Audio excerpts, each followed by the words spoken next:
Hi everybody, today we've got a special three-way matchup. This time it's going to be Gavin Newsom for the Democrats up against Donald Trump for the Republicans with Robert F. Kennedy Jr. as a third-party independent candidate. I don't often do three-way or spoiler races. I always say there's just too many unknowns. I think there's a lot of guessing and I don't find it overly beneficial. But every once in a while we're going to take a look at one. This one was suggested to me in the comments, so let's try to get into it. How do I see this one going? Well, one thing we're not going to know is, did Joe Biden just decide not to run? Did he get defeated in a primary? Was there some bitter infighting between Biden and Newsom that could affect the margins in some of these states? I'm going to assume that it's just Newsom as the nominee and nothing dramatic happened for him to get there. Now, RFK Jr., he's in this race. Everybody would know him as a Democrat, but he does get some Republican support. He has some views that don't necessarily line up with the liberal establishment, so there is going to be some appeal there. But ultimately, I think Kennedy is going to take away more vote from Newsom than from Trump. I'm assuming this is a legitimate three-way race, name recognition and funding. It's all very high, but this is much closer to having two Democrats on the ballot over two Republicans. So my thinking is Kennedy is going to pull away 2 votes from Newsom for every 1 vote from Trump. He'll also ignite some disaffected voters to turn out. Most of them are going to be Democrats that are just tired of the establishment, and Newsom pretty much embodies the establishment, even though he's much younger and going to excite some younger voters. Nationally, I still think Kennedy is going to take away more from Newsom than Trump. And as for the national popular vote, I'm anticipating Donald Trump getting in the low 40s, probably about 41 to 42%. I'm anticipating Gavin Newsom getting just under that, probably about 40 to 41%. And then Kennedy would get somewhere around 17 to 18%. There's going to be some variation here. Some states Kennedy would clear 20, other states he's going to dip down to 12 or 13. But I do have Donald Trump winning the national popular vote by maybe around only 1 point or so. So let's get into the map. We can talk a little bit more about it at the end. We'll start in Alaska, and that is going to be safe for Trump. Hawaii is safe for Newsom. Back up to the West Coast, Washington, that is going to be just over 10 points, safe for Newsom. Oregon will be high single digits, likely for Newsom. California, Newsom's home state, as well as Kennedy's. Newsom is going to take that easily by over 10, safe for Newsom. Next state, Nevada. In this matchup, it is going to flip. It's going to go to Trump by 2 or 3 points, so leans for Trump. Idaho and Utah,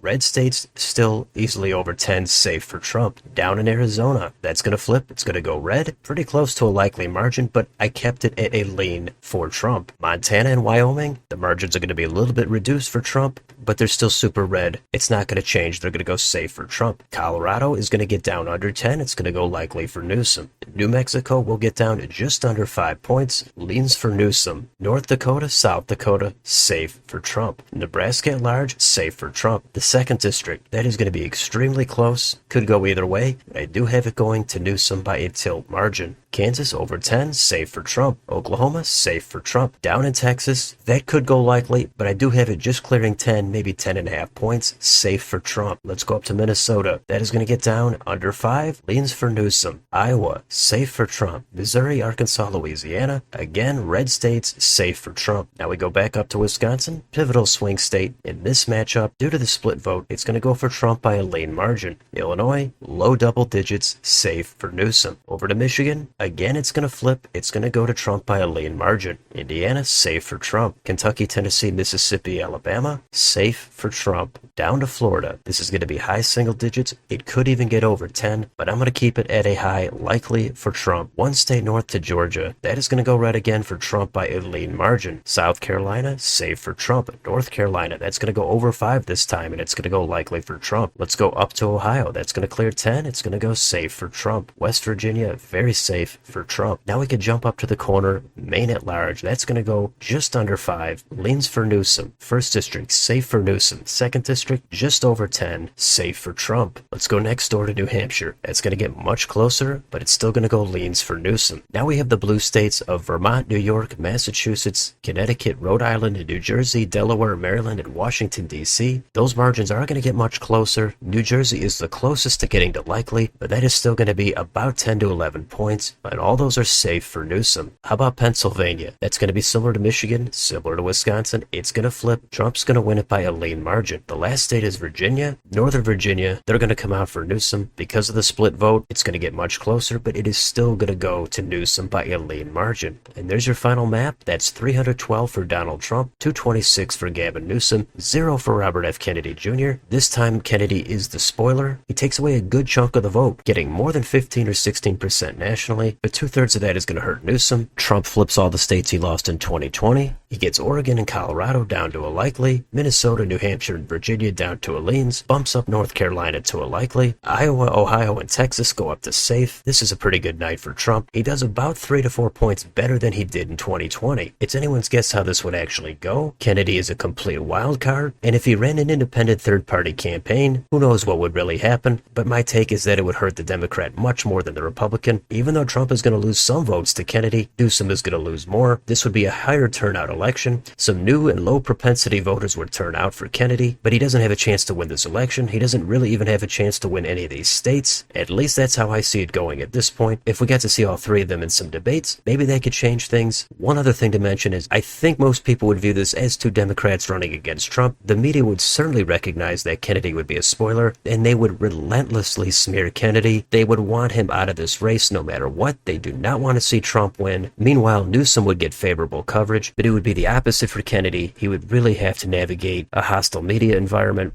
maybe even a hostile corporate and social media environment. Who knows what dirty tactics would come out? That's another thing that's hard to gauge. But if this was a legitimate three-way race, this is how I see it going. Of course, it depends on the national environment, the economy, the running mate, the pressing issues at the time. All that stuff could affect this race by a point or more. You're going to have your own reasons for the margins in your states. So this is a rarity from me, but I try to go through each state and fairly analyze the margin and which way it would go. So let me know in the comments, do you mostly agree with this map? Which states would you change? Does anybody still have Trump losing it in this matchup? Let me know down below. On your way out, don't forget to like, share, and subscribe. Thanks for watching, and I will see you on the next video.